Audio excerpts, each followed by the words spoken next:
বাতাসে ভেসে আছে এবং লাশ থেকে পানি ঝরতেছে। সাহাবীরা জিজ্ঞাসা করলেন, ইয়া রাসূলুল্লাহ, এটা কেমন, এটা কিভাবে হচ্ছে?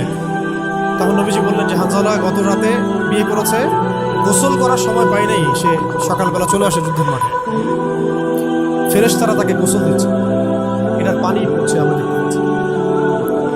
সাফল্যের সংজ্ঞা আসলে কি? আল্লাহ পাক আমাদেরকে আসলে দুনিয়ার হাকিকত বোঝার তৌফিক দান করেন। কিছু আইডিওলজি আছে যেটা আপনার ভিতর চলে আসলে বাকি সব ঠিক হয়ে যাবে। এগুলোর যদি ভিতরে ঠিক মতো না বলবৎ হয়, আপনাকে আমি ডালপালার ক্রাইসিস সমাধান, ওয়ার্ল্ড অ্যাফেয়ার্স, ইকোনমি এইসব বুঝাই দিনের দিকে হেদায়েত দিতে পারবো না।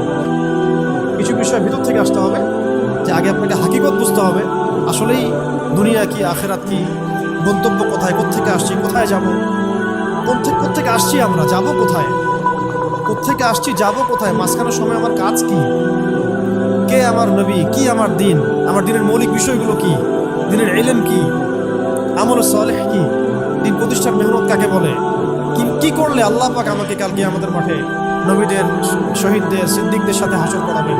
এটা হলো সাফল্যের মূল। এরপরে এই না যে দুনিয়াতে আমরা কিছুই করব না, ব্যবসা করব না, আমরা চাকরি বাকরি করব না, আমরা মানে মুআমালাত মুআশারাত করব না, বিষয়টা তো এমন নয়। কিন্তু কথা হচ্ছে আমাদের মূল উদ্দেশ্যটা কি? স্ত্রী সন্তান তো আমাদেরও আছে, কেন আপনি তাদের ভরণ পোষণ দিবেন, কেন তাদেরকে আপনি বড় করবেন সুন্দর করে? বিকজ তারা আপনার জন্য রিজিকের অংশ, তারা আপনার জারিয়া, তাদের উপর আপনার হক আছে, আমার উপর তাদের হক আছে। যার হক আমি কেন আদায় করবো? আল্লাহর সন্তুষ্টির জন্য, আল্লাহর সন্তুষ্টি অর্জনের জন্য সব কাজ করা, রাসূলের তরিকায় সব কাজ করা এবং হালাল খেয়ে কাজ করা।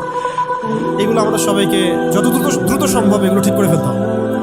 অলরেডি আমরা 15 বছর নষ্ট করে ফেলছি। এখন থেকে যদি স্টার্ট করে আপনি আরো 10 বছর পড়াশোনা করেন এবং দিনের জন্য কাজ করতে থাকেন, 10 বছর পরে আপনি নিজেই ফিল করবেন যে যদি কাশ আমি আরো 10 বছর আগে থেকে শুরু করি।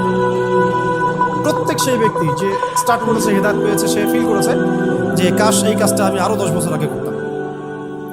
কারণ কিয়ামতের মাঠে কেউ যদি 70 জন নবীর সমানও নেকি নিয়ে উঠে, সেও মনে করবে ওই দিন আমার কোনো নেকিই নাই, আমি কিছুই করি না। দিনটি এতটাই ভয়াবহ হবে, ওটা নিয়ে আমরা ইনশাল্লাহ পরে একদিন কথা বলব।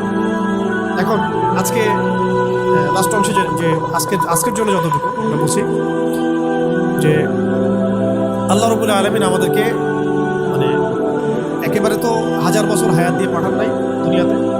এই কারণে এই উম্মতের উপরে আল্লাহ রাব্বুল আলামিনের অনেক বড় রহমত আছে, দয়া আছে।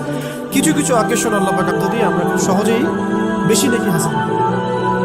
তার মধ্যে যেমন রমজান মাস, লাইলাতুল কদর ইত্যাদি। ঠিক এরকমই রমাদান মাসের পরে সবচেয়ে মর্যাদাপূর্ণ যে মাসটা আল্লাহ রাব্বুল আলামিন আমাদেরকে দিয়েছেন, সেটা হলো মুহররম।